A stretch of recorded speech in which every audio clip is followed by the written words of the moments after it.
जोहार साथियों, सांस्कृतिक बदलावों के ऐसे वीडियोस के लिए चैनल को सब्सक्राइब करें, लाइक, शेयर और कमेंट करें। क्योंकि असली उद्देश्य तुम्हारा यही है कि स्वयं आत्मनिर्भर बनना है। आप दीपो भाव सब अपने सारे कार्य करना। आप अपनी गाड़ी चला लेते हैं, खुद से गाड़ी चलाते हैं, खुद से अपनी चिट्ठी पढ़ते हैं। हमारे दादाजी का और परदादा के टाइम में ऐसा था कि वो चिट्ठी पढ़ने के लिए बुलाते थे किसी को कि जाओ भाई ये चिट्ठी घर में आई है, पढ़वा लो। तो इस तरह से हम आने वाले टाइम हम सब अपना पुरोहित स्वयं बन जाएंगे। जैसे नीतीश कुमार जी उदाहरण सामने है, उन्होंने अपना विवाह स्वयं करवाया था। तो हमारा उद्देश्य तो यही है। नीतीश कुमार जी बैठे हुए हैं इसमें, अपने दिख रहे हैं, उनसे भी सुनेंगे हम लोग। जब नीतीश जी कर सकते हैं, हमारे भाई हों, तो हम भी उनसे सीख के प्रेरणा लेके अपना सब कुछ कार्य स्वयं करेंगे। तो अपने प्रथम वक्ता आदरणीय अरविंद सिंह जी को बुलाते हैं कि अपना परिचय देंगे और फिर अपनी बात रखेंगे। पूरे मिशन की तरफ से स्वागत है आदरणीय अरविंद सिंह जी। मैं अरविंद सिंह मध्य प्रदेश के सतना जिले के ग्राम रामस्थान का निवासी हूँ।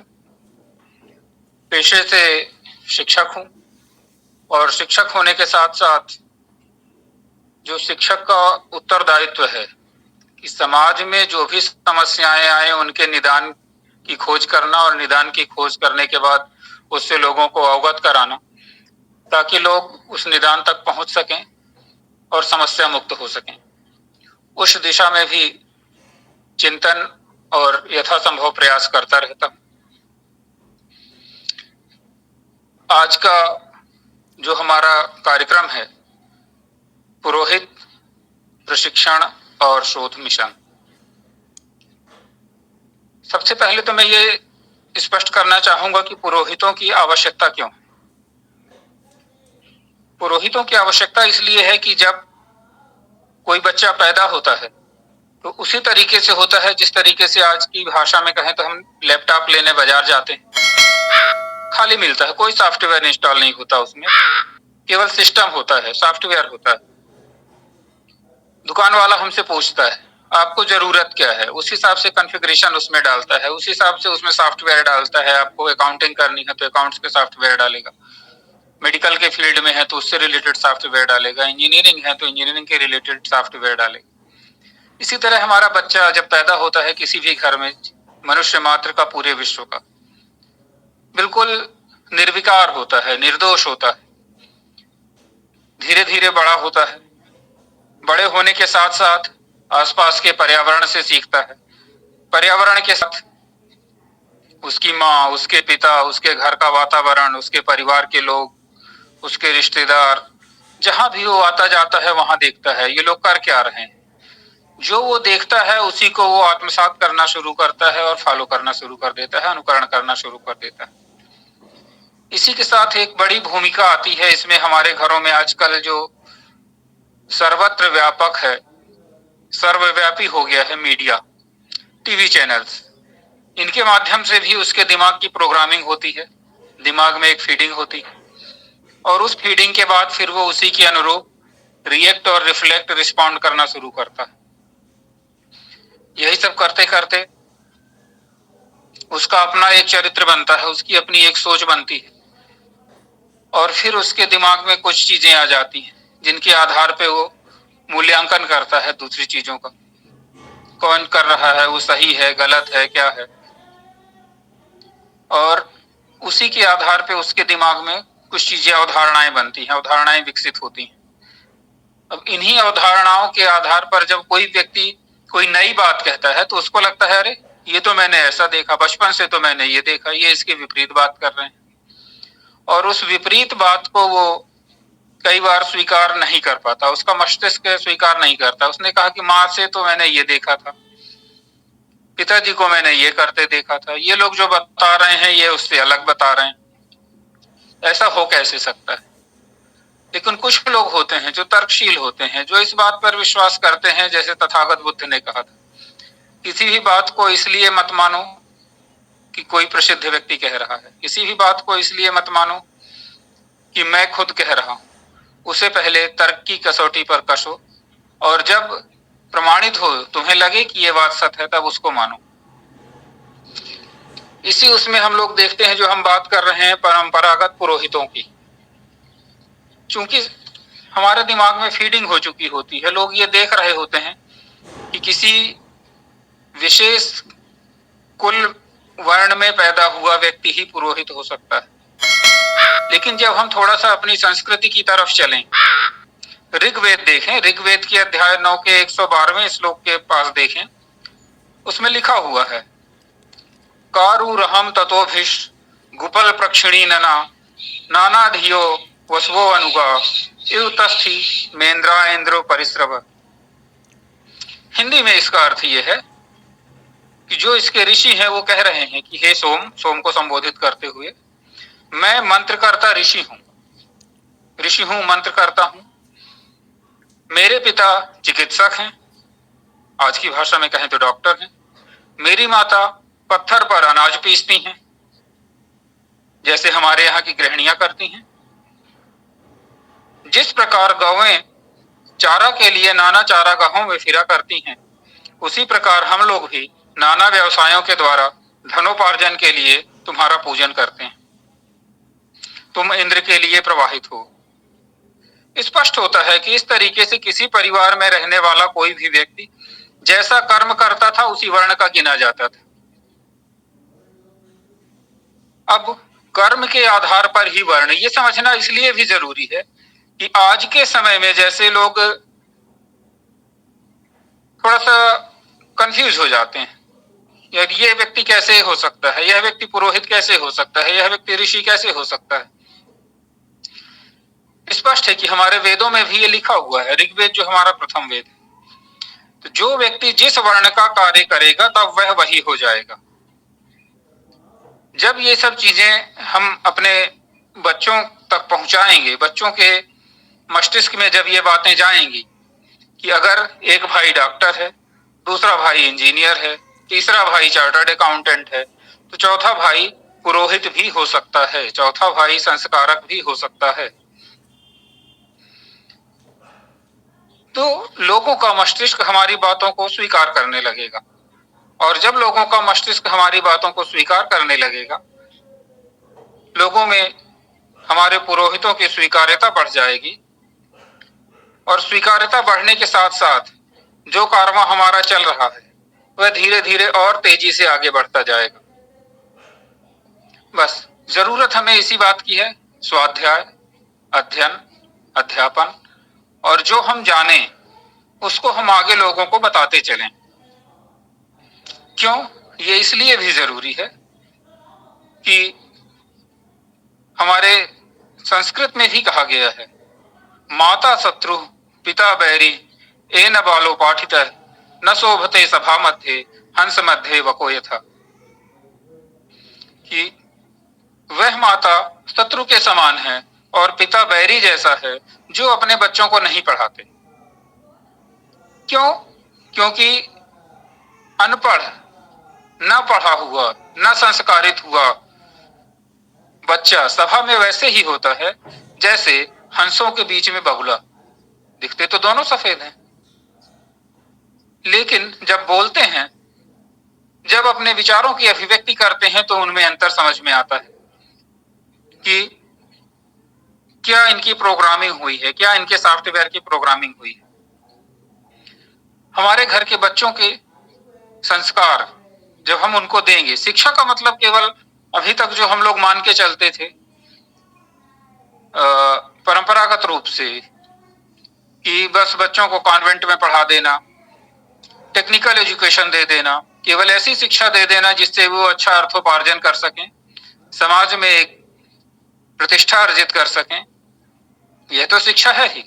लेकिन इसके साथ साथ ऐसी शिक्षा भी देना जिसमें उनमें संस्कार अच्छे पड़े, समाज में वो अपनी एक भूमिका निभा सकें, समाज को आगे ले जाने में अपना योगदान दे सकें, वैसी शिक्षा की भी जरूरत हमें होगी।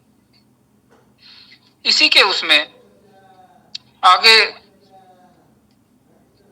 थोड़ा सा मैं याद करूंगा, नीतीश पटेल जी को 23 तारीख को उन्होंने अपना संस्मरण सुनाया था कि अपना विवाह उन्होंने स्वयं संपादित कराया। ये उनकी शिक्षा ही थी, उनके संस्कार ही थे, जिसके कारण वो इतना बड़ा निर्णय ले पाए। भले ही इसके लिए उनको 3-4 साल इंतजार करना पड़ा कि उनकी सोच से मिलते जुलते, उनकी सोच को सहयोग देने वाले, समर्थन देने वाला परिवार वैसे रिश्तेदार उनको थोड़ा लेट मिले, लेकिन जहां चाह वहां राह।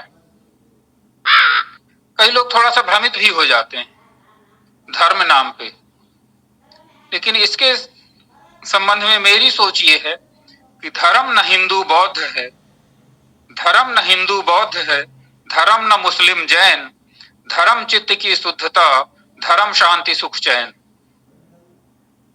संप्रदायों और पंथों से अलग उठ के जब हम चित्त की शुद्धता की ओर चलेंगे, जब हमें शांति सुख चैन अमन ये चीजें मिलेंगी, वही वास्तविक धर्म है। उसी की तलाश हमें सबको करनी चाहिए और उसके लिए स्वाध्याय बहुत जरूरी है। इस भूमिका में हमारे संस्कारक और पुरोहित महत्वपूर्ण भूमिका निभा सकते हैं। क्यों? अभी हमें वहीं से चलना होगा, क्योंकि मैंने देखा लोगों को, मैंने अपने यशकाई पिताजी डॉक्टर रामसिया सिंह जी को देखा, गायत्री मिशन से जुड़े थे लगभग 1976-77 के आसपास। उसके बाद उन्होंने कई बार महीनों समय दान किया, धार कुक्षी इंदौर जबलपुर जिले में रहे, दिल्ली में 3 महीने का समय दान किया, वहां पे मिशन के कार्यों के लिए समर्पित रहे। उसके बाद वहां भी कुछ चीजों को उन्होंने देखा जो उन्हें थोड़ा सा ऐसा लगा कि सैद्धांतिक और व्यवहारिक रूप से अलग है।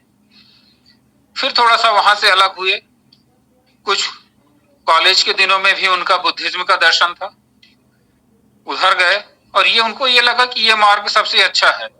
क्यों? क्योंकि ये कहता है आप दीपो भव, अपना दीपक स्वयं बनो, किसी भी बात को जानो छानो और तब मानो।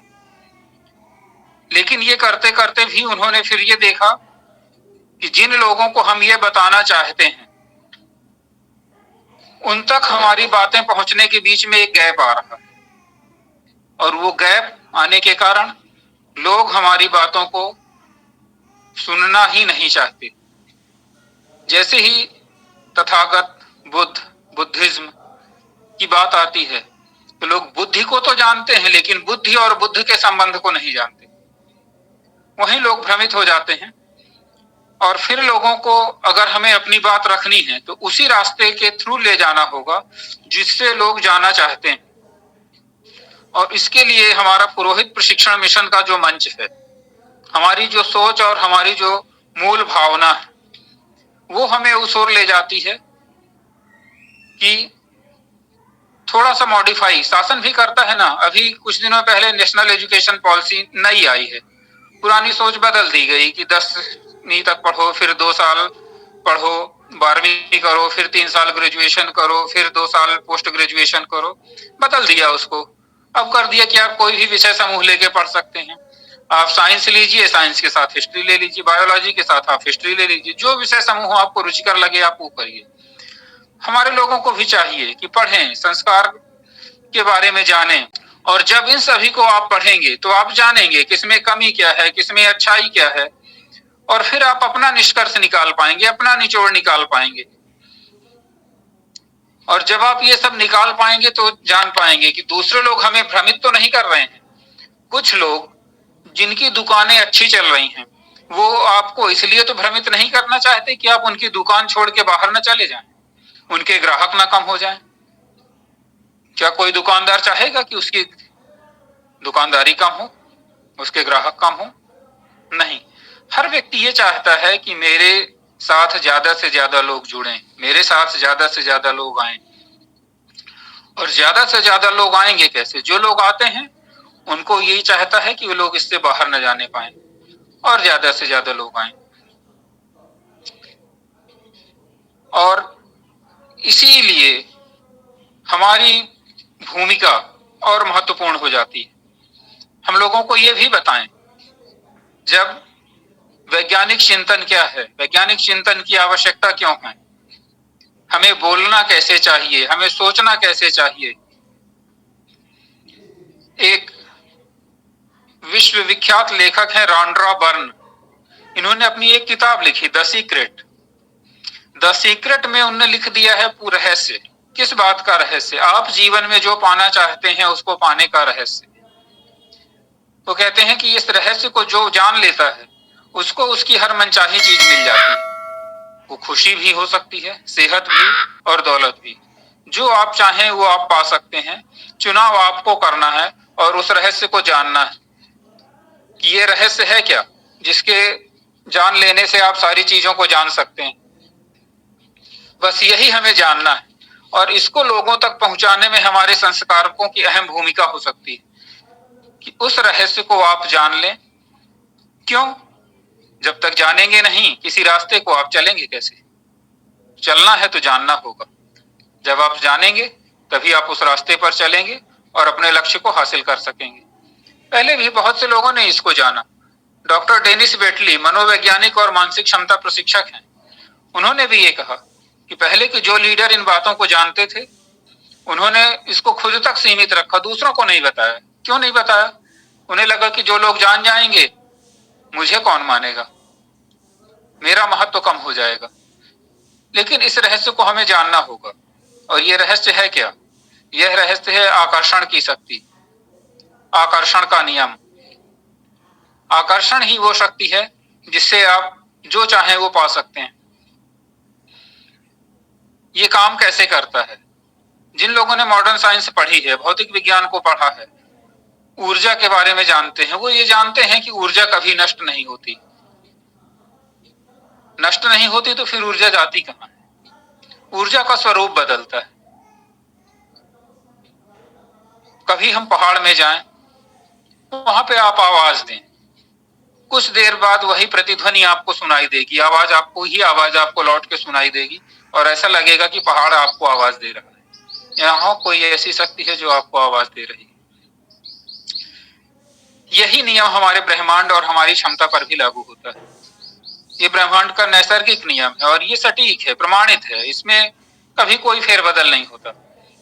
जो हम देते हैं, जो हम बोलते हैं, वही हमें वापस मिलता है। इसीलिए बड़े बड़े विचारक चिंतक भी कह गए, जो चाहते हो वो बोलो, speak what you want, don't speak you don't want. जो आप चाहते हैं वही बोलें। और इसीलिए हम कहते हैं, परंपरागत में कई लोग कहते हैं मैं दीनहीन, मैं धनहीन, मैं निर्बल। कई विचारकों ने इसका विरोध किया, तथागत ने इसका विरोध किया। जो आपको चाहिए वो बोलिए।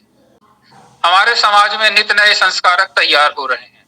हमारे संस्कारक लोगों को अच्छाई और सच्चाई के लिए प्रेरित कर रहे हैं। हमारे संस्कारक लोगों को जागरूक कर रहे हैं, लोगों में वैज्ञानिक चिंतन भर रहे हैं। लोग हमारे संस्कारकों का स्वागत कर रहे हैं। लोग हमारे संस्कारकों को आगे ले जाना चाहते हैं। लोग हमारे संस्कारकों को खुले दिल से स्वागत और सहयोग कर रहे हैं और हमारे संस्कारक समाज को अपना एक महत्वपूर्ण योगदान दे रहे हैं।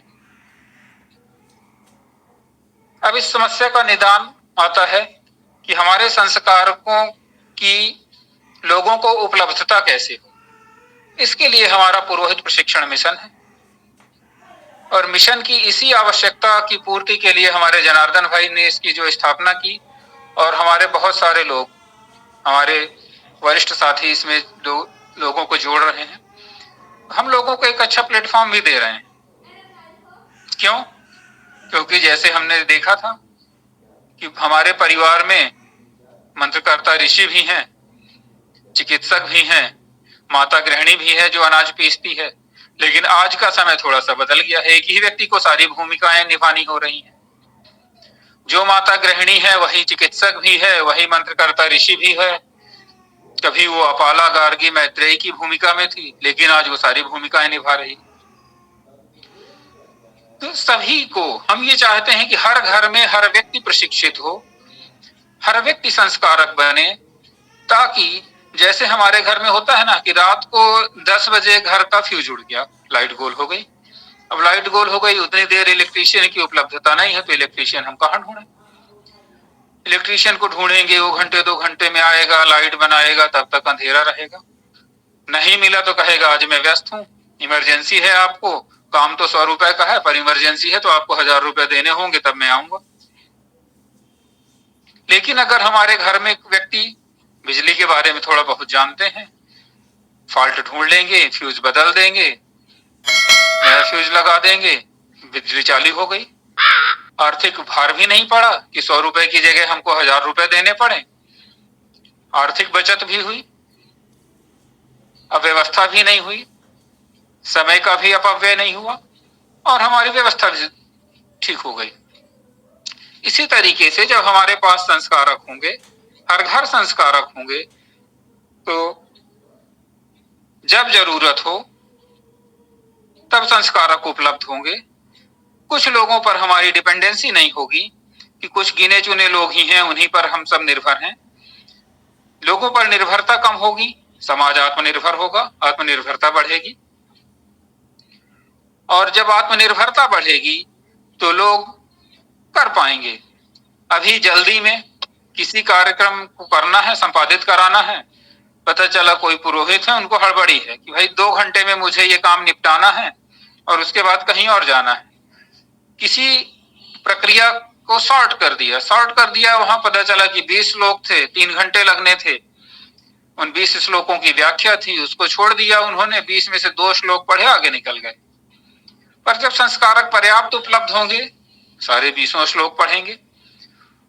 उनमें जहां कहीं जिस संशोधन परिमार्जन की आवश्यकता होगी, लोगों के सामने वो बातें भी रखेंगे और वो बातें रखने के साथ साथ लोगों को उसको व्यवस्थित तौर पर समझाएंगे भी। भाई पहले ऐसा होता था कि हम बर्तन में दही जमाते थे, फिर मथानी इसको इकट्ठा करते थे, बड़े मटके में रखते थे, रस्सी से लंबी मथानी को बांधते थे, बिलोते थे, तब मक्खन निकालते थे। अब समय बदल गया है, अब हमारे पास मिक्सी उपलब्ध है। हम चाहें तो दही को मिक्सी में डालें या इलेक्ट्रिक मथानी उसके ऊपर से रखें और जो काम 2-3 घंटे में होता था उसको हम आधे 1 घंटे में करके बढ़िया ताजा दही, ताजा मक्खन, ताजा घी घर में शुद्धता की गारंटी के साथ उपयोग करें। यही बात हमारे संस्कारों पर भी लागू होती। जब हम स्वयं संस्कारवान होंगे, हम स्वयं संस्कारक होंगे, अध्ययन अध्यापन करेंगे, तो सारी चीजों को समझ सकेंगे। क्या हमें करना चाहिए, क्या छोड़ना चाहिए, क्या और नया जोड़ना चाहिए, और इन सभी बातों के साथ हम अपने आप को, अपने समाज को, अपने परिवार को एक नई ऊंचाई पे ले जा सकेंगे, नए आयाम पे ले जा सकेंगे। आप लोगों ने मेरी बातों को सुना, इसके लिए आप लोगों का बहुत बहुत धन्यवाद, आभार। आदरणीय विवेक जी ने हैंड रेज किया था, अगर मुझसे संबंधित कोई प्रश्न हो तो पूछ सकते हैं, और इसके साथ ही और अगर कोई प्रश्न आज की विषय वस्तु से हो तो पूछ सकते हैं। सर मेरा मतलब आपने जो भी बहुत ही अद्भुत रहा आपका आज का प्रबोधन। जी विवेक जी, आप प्रश्न पूछिए, फिर मैं आगे बढ़ूंगा। सर आपने बहुत ही अच्छा बोला और सब कुछ बहुत ही मतलब कहना चाहिए कि बहुत ही बौद्धिक स्तर, बहुत मतलब ऊंचे स्तर का, और सब कुछ सही प्रैक्टिकली भी और बौद्धिकता में भी सही स्तर पे सब बातें रखी आपने, बिल्कुल बैलेंस सब कुछ रखा, मतलब जैसा है वैसा ही रखा सब कुछ। और मेरा एक मतलब अलग सवाल है, थोड़ा सा इसी से जुड़ा हुआ है पर अलग है। जैसे मतलब पहले जैसे मैं मिलता था किसी से, वैसे तो आप अपने समाज में ज्यादा लोग मतलब रिश्तेदारों या थोड़े बहुत लोगों से ज्यादा किसी से दूसरे से मिलता नहीं। तो जैसे किसी से मिलता था तो बात करते थे कि सब लोग अपना सरनेम पटेल रख लें जी। और अभी जैसे किसी से मिलता हूँ 2-4 साल से, तो बोलते हैं कि सब लोग मतलब ये बौद्ध में मतलब बौद्ध धर्म अच्छा है, बौद्ध धर्म में मतलब सबको आना चाहिए, ऐसा बोलते हैं। तो इसमें क्या आप मतलब बैलेंस्ड वे में और प्रैक्टिकल वे में क्या कहेंगे इन दोनों? ये विषय बहुत विस्तृत है विवेक जी, हालांकि आदरणीय अरविंद सिंह कहना चाहते हैं शॉर्ट में मैं 2 चीजें कहूंगा कि 2 चीजें हमारी अलग अलग हैं। दोनों को जब हम मिक्स करेंगे तो थोड़ा सा हम भी भ्रमित होंगे और समाज भी भ्रमित होगा। धर्म एक अलग विषय वस्तु है जो धारण करने योग्य हो, मेरी समझ में। राहुल जी, मैं बिल्कुल आ रहा हूँ आपके पास और मैं चाहूंगा कि मैं इनका उत्तर दे दूं और फिर राहुल जी आप अपनी बात रखें।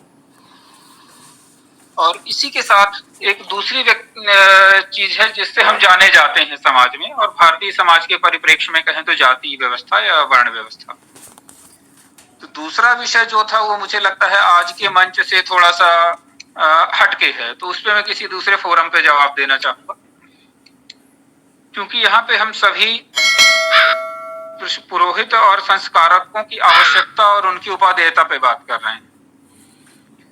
जो आपने दूसरी बात रखी बौद्ध और बुद्धिज्म की, इस पे मैं वही बात कहूंगा जो तथागत गौतम बुद्ध ने कही थी कि किसी भी बात को इसलिए मत मानो कि मैं कह रहा हूं या कोई बड़ा व्यक्ति कह रहा है, कोई विशेष व्यक्ति कह रहा है।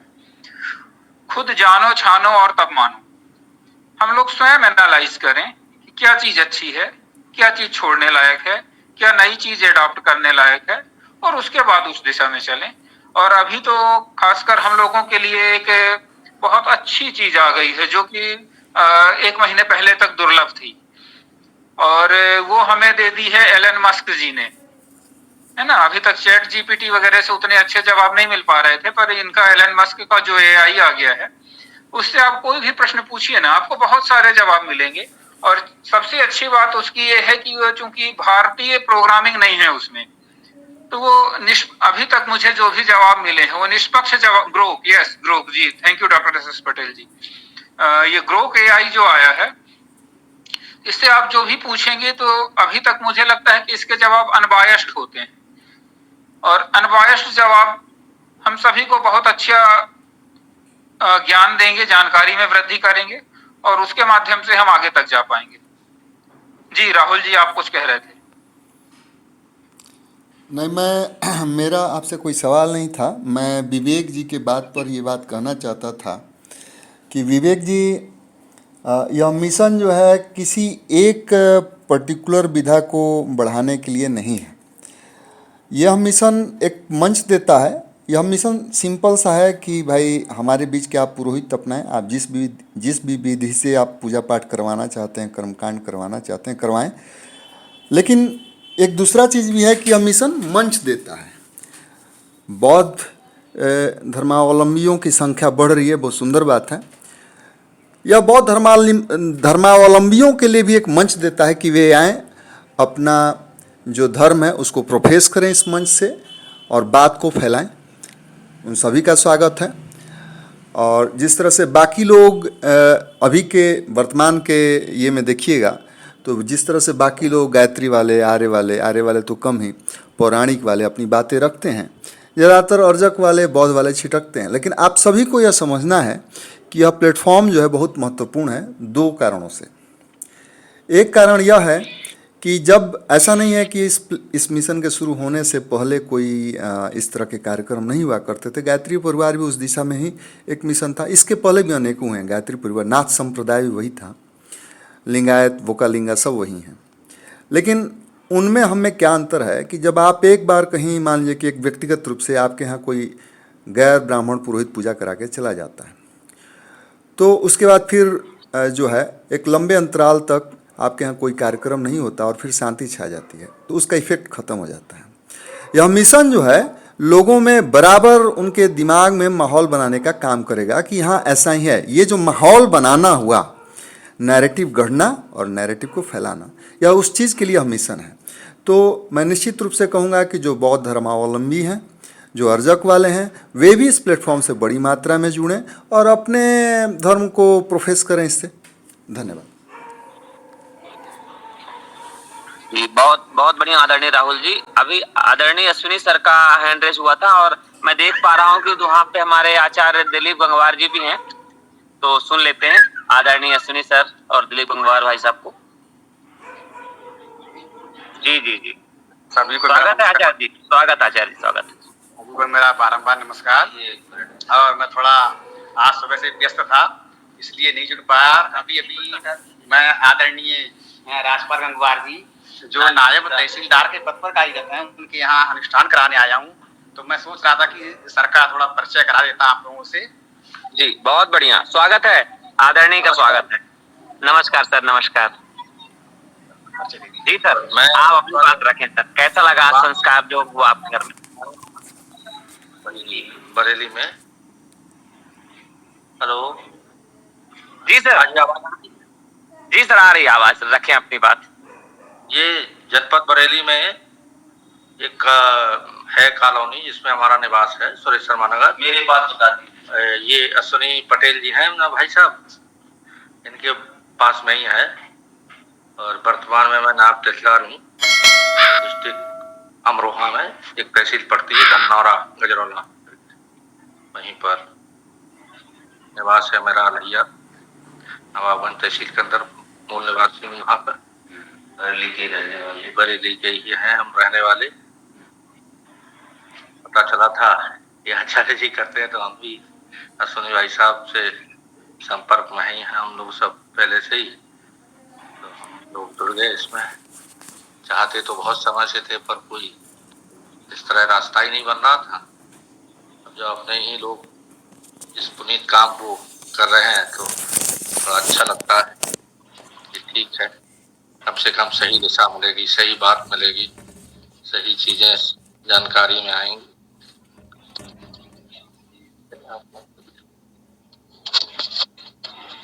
सर मैं थोड़ा अनुष्ठान प्रारंभ करने जा रहे हैं, इसके लिए क्षमा प्रार्थना। जी जी जी, बिल्कुल बिल्कुल आचार्य जी, बिल्कुल आप करें, यही तो हमारा असली उद्देश्य है जो आप कर रहे हैं। जी बहुत बहुत धन्यवाद आचार्य जी, और आदरणीय भाई साहब का भी। आप अनुष्ठान को जारी रखें और हम लोग अपना ये वाला जो चेतना जगाने वाला अनुष्ठान जारी रखते हैं। जी जी जी ठीक है सर, धन्यवाद। बहुत बहुत धन्यवाद। तो अब हम आमंत्रित करना चाहते हैं। थोड़ा सा सर मैं बोलना चाहूंगा। जी जी जी जी भाई साहब। जो हमारी बात चल रही थी उसमें एक चीज मैं जोड़ना चाहूंगा, खासकर विवेक जी का जो प्रश्न था और राहुल भाई ने जो बात कही उसी को आगे बढ़ाते हुए, कि हमारा जो प्लेटफॉर्म है इसको आप एक तरीके से आज के शॉपिंग मॉल की भूमिका में देख सकते हैं। शॉपिंग मॉल में आप जाते हैं तो मॉल वाला ये नहीं कहता कि भाई साहब आप लक्स लीजिए, कि हमाम लीजिए, कि डाबर लीजिए, कि क्या हिंदुस्तान लीवर लीजिए, है ना। वो ये कहता है कि हमारे पास सारी चीजें उपलब्ध हैं, आपको जो चाहिए वो आप ले जाइए, आप अपना मॉल बदल लीजिए, हमारे मॉल से लेंगे, जो भी होगा वो हमारे पास रहेगा। प्योरिटी की हम गारंटी देते हैं कि हमारे यहाँ जो मिलेगा वो ओरिजिनल मिलेगा, शुद्ध मिलेगा, संस्कारित मिलेगा। और इसी भूमिका में हम हैं कि हमारे पास हमारे प्लेटफॉर्म से आपको अर्जक संघ के आचार्य चाहिए, संस्कारक चाहिए, बुद्धिज्म के चाहिए, आर्य पद्धति के चाहिए, गायत्री मिशन के चाहिए, या जिस भी विधा के चाहिए, हमारे माध्यम से अगर कोई व्यक्ति जुड़ा हुआ है तो इस बात की सुनिश्चितता रहेगी कि उसकी विधा स्पष्ट रहेगी, उच्चारण, संबोधन ये स्पष्ट होंगे, सही रहेंगे, और जो भी पूरा घूम के एक इकोसिस्टम बनेगा, उस इकोसिस्टम में कहीं ना कहीं वो चीज आपको भी वापस रिटर्न गिफ्ट देगी, वापस लाभ देगी। जैसे अभी हमने देखा था, एक संस्कार हुआ था और उसमें जो भी चीज मिला था वो जो आचार्य जी थे उन्होंने समाज के लिए ही दान कर दिया था। तो इस तरीके से हमारे संस्कारकों का मुख्य उद्देश्य भी जो है अर्थोपार्जन साथ में है। जो लोग बेरोजगार हैं उनके लिए एक नया प्लेटफॉर्म है कि वो साथ में आते हैं तो उनके लिए एक रोजगार का माध्यम भी होगा। पर जो लोग दूसरे साथ में हैं वो हमारे पास जो संसाधन जुटेंगे बच्चों की शिक्षा में, लोगों की चिकित्सा में, गरीबों की मदद में, बेरोजगारों के रोजगार के लिए भी, इन सब में भी हम लोग सहयोग कर पाएंगे और लोगों को आगे बढ़ा पाएंगे। बस यही कहना चाहता था। धन्यवाद। जी भाई साहब, बहुत बहुत धन्यवाद आदरणीय, आपने बहुत ही अद्भुत तरीके से, बहुत सरलतम तरीके से आपने हर बात को कवर किया। इतने कम समय में आपने इस कॉन्सेप्ट से लेके, उदाहरण से लेके कैसे क्रियान्वित करना है, हर चीज आपने कवर कर लिया है। और आचार्य राजेंद्र प्रसाद जी की मैं इसमें टिप्पणी चाहता हूँ। आचार्य जी ने बहुत अच्छे अच्छे इमोजी प्रेषित किए थे पूरी चर्चा के दौरान, तो मैं चाहता हूँ कि इस पूरे वक्तव्य के ऊपर आचार्य राजेंद्र प्रसाद जी अपनी बात रखें। जी, जनार्दन जी एवं सभी प्रवृजन को मेरा नमस्कार। मैं आचार्य राजेंद्र पटेल मध्य प्रदेश दमोह से हूँ और आज के जो हमारे मुख्य वक्ता हैं, आपने तो बड़े सरल तरीके से साइंटिफिक भी बोल सकते हैं, एक साधारण भाषा में समझाया सभी को कि इस मिशन की क्यों आवश्यकता है। और बीच में कुछ क्वेश्चन भी आए तो उसका भी निदान हो गया, समाधान हो गया कि हमारा जो प्लेटफॉर्म है, यह प्लेटफॉर्म सभी का प्लेटफार्म है, सभी के लिए है और सभी के द्वारा इस चलता है। तो सभी लोग इसमें आगे आए। जैसे जो हमारे संविधान में जो परिभाषा दी गई है, वही परिभाषा इसमें भी लागू होती है कि हम सभी का प्लेटफार्म है। इसमें कोई ना तो सीनियर है, ना जूनियर है, ना कोई राजा है, ना प्रजा है। वैसे इसका उद्देश्य ही है समानता।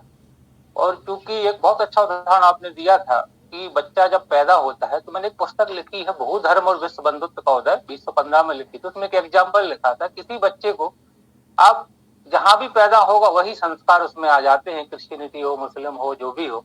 इवन एक वो बहुत पहले एक मूवी आई थी ना, कौन सी थी, जिसमें वो जंगल में छोड़ देते हैं बच्चे को, तो उसमें वो संस्कार आ गए थे। तो इससे व्यक्ति के मेंटल लॉक हो जाता है। लेकिन यहीं पर आप दीपो भाव, जो भगवान बुद्ध ने कहा है कि आप स्वयं के दीपक स्वयं बने और समस्याओं को समझें, और यदि कोई भी कार्य जब खुद कर सकते हो, संस्कार भी खुद करें। हाँ, एक चीज यहाँ पर जरूर मैं चिंतन कर रहा था कि अप दीपो भाव, ये बहुत अच्छा संदेश है, लेकिन गांव में जब जाते हैं तो अपन यदि उनसे बोलते कि अप दीपो भाव, तो उनको बड़ा अजीब सा लगता है, क्योंकि उनमें एक पराधीनता की आदत ही आ गई है।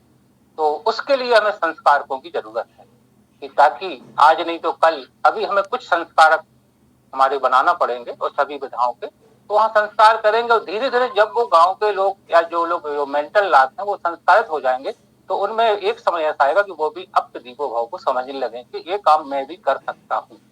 तो बहुत अच्छा हम लोगों का ये प्रयास चल रहा है। और आज जनार्दन जी के साले साहब है ना, जो जो अभी आए थे, बड़ा अच्छा लगा। जी आचार्य जी। हाँ जनार्दन जी, आपकी बात तो उस समय आपने मेरे को प्रेरित किया था कि आपको प्रवेश करना है जैसे भी हो, और वही घटना है। वो सूत्र मुझे बड़ा अच्छा लगा, और बहुत जगह उस पर मैं ध्यान देता हूँ, आपको याद करता हूँ कि हमें हर जगह एकदम क्रांति का प्रयास नहीं करना है, क्योंकि कभी कभी क्रांति एक दिन में सफल नहीं होती हो किसी भी क्षेत्र में। तो जहां जैसे भी हो, यदि कहीं हम कार्य नहीं कर सकते तो श्रोता बन के जाए। जब तक आप वहां जाएंगे नहीं, व्यक्तियों को समझेंगे नहीं और सीधा समझाने का प्रयास करेंगे, तो कभी कभी पासा उल्टा पड़ जाता है। तो आपका सूत्र मैं बहुत जगह याद करता हूँ, और सिर्फ संस्कार में नहीं, मैं बहुत जगह इसका उपयोग करता हूँ। लोगों को बताता हूँ कि हमें हर जगह एकदम क्रांतिकारी और हीरो नहीं बनना है। पहले कभी कभी जो हीरो भी बने आज मूवी में, पहले उन्हें छोटे छोटे भी कार्य किए हैं, तब कभी उस मुकाम पर पहुंचे हैं। तो ये हमारा जो प्रयास है और हमारे निरंतर आगे बढ़ रहा है, और इसकी खुशी की बात है कि लोग, अच्छा हाँ, एक चीज मुझे याद आई कि मैं जहां जहां भी जाता हूँ या हमारे जो संस्कार होंगे, वो लोग विरोध करते हैं पहले, और जब संस्कार हो से पूछते हैं तो वो बोलते हैं, बुजुर्ग भी हो, बेटा लगा तो बहुत अच्छा है। पहले हमें भी लगता था कि यार ये तो गलत हो रहा है, लेकिन कहने का मतलब हर व्यक्ति इस भाव के लिए तैयार हो रहा है कि ये काम होना चाहिए। माने वो लोग भी बोल रहे हैं जो बहुत विरोध करते हैं। तो कहने का मतलब, क्योंकि आज उनको इस चीज का भाव नहीं है, तो बहुत लोगों में भाव होता है। जैसे कभी मुझे कंप्यूटर नहीं आता था, या अन्य विधाएं हैं, सभी विधाएं तो किसी को नहीं आती हैं, तो क्यों ना हम धीरे धीरे प्रयास करते चले। और जो बोलते ना कि दोहा सिंपल सा था कि करत करत अभ्यास के जड़मति होत सुजान, और रसरी आवत जाति तिल पर होत निशान। ये पत्थर पर निशान हो सकते हैं, तो हम सभी तो मनुष्य हैं, आज नहीं तो कल, कल नहीं तो परसों। और मैं देखता हूँ कुछ नहीं होगा तो आने वाली पीढ़ी के लिए हम एक बहुत बड़ा कार्य करके आएंगे। और बात वही आती है कि हम मनुष्य तो वही है जो खुद के लिए जीता है, थोड़े से हम समाज के लिए भी जिए, और बहुत थोड़ा सा समय निकालें प्रतिदिन। यदि 10-15 मिनट भी निकालते हैं, जनार्दन जी अक्सर कहते हैं कि प्रत्येक व्यक्ति को प्रत्येक दिन कम से कम 1 या 2 लोगों को कॉल करके इसके बारे में सूचना देना चाहिए। तो सूचना दे सकते हैं, या जहां भी आप जाते हैं, अच्छे में बुरे में कोई कार्यक्रम में बैठने जाते हैं, तो इस विषय पे चर्चा करें। और ये विषय धीरे धीरे करके, वो जो अपने जब क्रांति हुई थी ना, एक बार वो रोटी और कमल का मुझे सूत्र आया कि एक गांव की रोटी दूसरे गांव को भेजी जाती, जो हमारा देश आजाद होना था। तो हम इस चर्चा का विषय बनाएं, जिस प्रकार से भी आप मदद कर सकते हैं, संस्कारक बने, संस्कारों के किसी को पता दें, हमारे प्लेटफार्म के बारे में लोगों को बताएं, जो जिसके द्वारा संभव, कृपया करके। लेकिन सक्रियता निभाएं, और सक्रियता जो बोलते हैं ना कि अच्छा करो तो अच्छा मिलेगा, कुछ ना कुछ आपको इसका पुण्य लाभ मिलेगा, जो कि सभी धर्मों में कहा गया है। और ये बिल्कुल एकदम जो हमारा उद्देश्य प्लेटफार्म का सभी को मालूम है, ये सभी का सभी के लिए, सभी के द्वारा संचालित होता है, आता है। इसमें किसी भी प्रकार का कोई बंधन नहीं है। आप बौद्ध संप्रदाय से हैं, आप आप पौराणिक से हैं, आप वैदिक से हैं, आप अर्जक से हैं, आपकी कोई लोकल भी पद्धति है, बहुत सारी लोकल पद्धति होती है, उससे भी सभी का स्वागत है। और एक दूसरे के विचारों को हम सुने और एक दूसरे को समझें और एक दूसरे की मदद करते जाएं, ये हम लोगों का एक सूत्र है, तो विचारधारा है, उसको हम सब लोग आगे बढ़ाते जाएंगे। बहुत बहुत धन्यवाद। जो धन्यवाद आचार्य जी। जो यूनिवर्सिटी वाली बात आप हर बार जोड़ ही दिया कीजिए, जब भी आप बताते हैं ना, हाँ, तो यूनिवर्सिटी वाली बात जोड़ दिया कीजिए। हाँ, तो बात वही आती है जो आपने अभी बोला था, जो अभी बहुत अच्छा श्लोक आपने बोला था कि जो माता पिता अपने बच्चों को नहीं पढ़ाते हैं, उन बच्चों की स्थिति वही होती है जो कि हंसों के मध्य में बगुला की होती है। तो हाँ, इसमें हमें दो चीजें बोलना कि संस्कारक तो हमारे दो प्रकार के संस्कारक होते हैं, दो क्या तीन प्रकार के होते हैं। आप किताब को पढ़ के भी संस्कारक बन सकते हैं। कुछ प्राइवेट संस्थाएं हैं जैसे गायत्री परिवार है और अन्य है, वहां से भी आप संस्कारक बन सकते हैं। लेकिन जो एक सबसे सटीक उपाय है वह है हमारे केंद्रीय और राज्य सरकार के द्वारा जो विश्वविद्यालय संचालित हो रहे हैं, उसमें सर्टिफिकेट, डिप्लोमा, डिग्री सभी प्रकार के कोर्स संचालित होते हैं। उससे आपको दो फायदे होंगे। प्रथम फायदा कि आप संस्कारित तो बनेंगे ही, दूसरी चीज आप जैसे कि अन्य क्षेत्रों में नौकरियां पाते हैं, वो नौकरियां भी आपका स्वागत करेंगे। फिर मैं उसी बात को दोहराऊंगा कि चूंकि हमारे भारत में 19 विश्वविद्यालय हैं, 19 संस्कृत और वैदिक वाले, जैसे जनरल विश्वविद्यालय जो होते हैं जिसमें जो पारंपरिक कोर्स होते हैं, वहां भी आपको संस्कृत का कोर्स तो मिल ही जाएगा, लेकिन जो वैदिक वाले कोर्स नहीं मिलते हैं। तो आप एक साधारण विश्वविद्यालय उसके कॉलेज में यदि संस्कृत से यदि आप एमए कर लेते हैं या पीएचडी कर लेते हैं तो आप संस्कारक तो बन ही जाएंगे। इसके अलावा जो हमारे पारंपरिक है, वेद है, पुराण है, उपनिषद है, योग है, दर्शन है, इवन आपको बौद्ध दर्शन में भी, आप बौद्ध दर्शन में आप रुचि रखते हैं तो बौद्ध दर्शन में भी एमए होता है, पीएचडी भी होती है, आचार्य भी होता है। तो उससे आपको आम के आम गुठलियों के दाम आपको मिलेंगे कि आप संस्कारक तो बनेंगे ही। दूसरी चीज आपको एक नौकरी की गारंटी ही रहेगी। गारंटी क्यों रहेगी? सभी को लगता होगा कि नौकरी की गारंटी है, ये मोदी जी ऐसा तो नहीं बोल रहे हैं, ऐसा नहीं है। इसका कारण ये है कि वहां पर लगभग सभी लोग 99% लोग पहले से एक ही समाज के लोग हैं, वो जॉब कर रहे हैं। और यदि आप इसमें कोर्स करते हैं, पीएचडी करते हैं या मास्टर डिग्री कर लेते हैं, तो वहां जब भी जॉब निकलेगा तो वहां पर क्योंकि आरक्षण सभी जगह लागू है, तो निश्चित रूप से आपको वहां पर एक जॉब की गारंटी रहेगी। तो ये प्रयास करें कि ताकि आने वाले बच्चे हैं, बच्चियां हैं, इन क्षेत्रों में भी पढ़ाई के लिए भेजें। तो जिससे फायदा क्या होगा कि आपको एक गवर्नमेंट का जब सर्टिफिकेट रहेगा तो आप जो विधा आपने पढ़ी है उसको समझाएंगे तो लोग ध्यान से सुनेंगे ही, लेकिन जब आप उसमें संशोधन करेंगे तो आपकी बात को महत्व समाज ही नहीं सरकार भी देगी, और इवन इंटरनेशनल प्लेटफॉर्म में वही भी आपकी बात को इसलिए महत्व देगा क्योंकि आपके पास एक यूजीसी से मान्यता प्राप्त डिग्री है। तो इस प्रकार से मैं उस चीज को बार बार दोहराऊंगा क्योंकि मैं जी बहुत बहुत धन्यवाद आचार्य जी। तो जब भी आपका वक्तव्य जरूर आप 2-3 मिनट में ये बात जरूर जोड़ दिया करें, तो क्योंकि कई बार हर बार नए लोग आते हैं, तो नए लोग जब आएंगे तो कोई ना कोई इसको किसी न किसी के काम आएगी ये वाली बात। बिल्कुल बिल्कुल। तो कृपया करके हाँ, दूसरी चीज और मैं बताता हूँ, यदि आपको वेद, पुराण, उपनिषद, योग, दर्शन कोई भी ग्रंथ में पढ़ने की इच्छा हो तो कृपया करके आप ग्रुप में उस मैसेज को डालिएगा। और मेरे पास बहुत सारे पीडीएफ हैं, कोरोना काल में 5 साल 2-3 साल में यही काम करता रहा, सभी प्रकार के मेरे पास पीडीएफ उपलब्ध हैं। आपको बौद्ध पे भी चाहिए है, मेरे पास बाइबल भी है, मेरे पास कुरान भी है, सब कुछ मैं रखता हूँ, पढ़ता रहता हूँ और सभी विषयों पर मैं बोलता हूँ। मेरे पास क्रिश्चियन भी आते हैं, मेरे पास मोहम्मदन भी आते हैं, मेरे पास जैन भी आते हैं, सभी लोग आते हैं। हमें एक्चुअल में इंसानियत पे बात करना है, और यदि हम किसी को बहुत बड़ा संत ना बना सके तो इंसान ही बना दिया तो मुझे लगता है बहुत बड़ा कार्य कर दिया। ये मेरा उद्देश्य और ये हम सबका उद्देश्य है। तो बहुत बहुत धन्यवाद जनार्दन जी। और जनार्दन जी बहुत व्यस्त रहते हैं लेकिन आप बहुत समय निकालते हैं, मैंने आपसे बहुत कुछ सीखा है। तो इस प्रकार से कुछ ना कुछ हम लोग एक दूसरे से सीखते रहें और आगे बढ़ते रहें। बहुत बहुत धन्यवाद जी। बहुत बहुत धन्यवाद आचार्य जी, ऐसे आप अपना आशीर्वचन और मार्गदर्शन देते रहें। अब हम बुलाना चाहते हैं आदरणीय डॉक्टर पीसी चौरसिया साहब को। डॉक्टर साहब हमारे फिलॉसफी के प्रोफेसर हैं। डॉक्टर पीसी चौरसिया सर, आपका स्वागत है सर। पुरोहित प्रशिक्षण का ये मंच, इसमें जुड़े हुए सभी प्रबुद्धजनों को सादर अभिवादन। और ये जो प्लेटफॉर्म तैयार किया गया है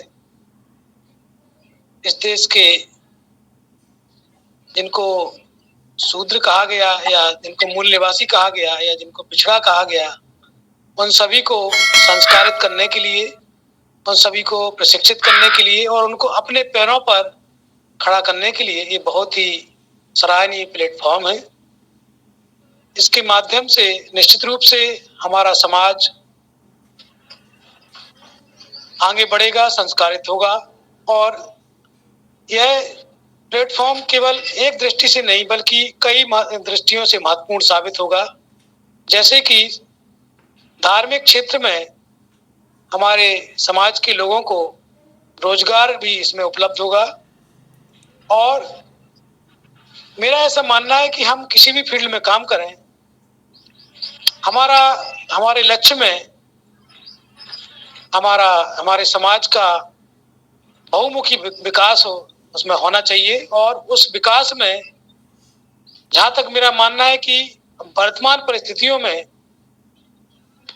सभी काम सत्ता से संचालित होते हैं, तो कोई भी काम हो उस काम में हमारा जो लक्ष्य है वो सत्ता हमारी दृष्टि में होना चाहिए, हमारे लक्ष्य में होना चाहिए।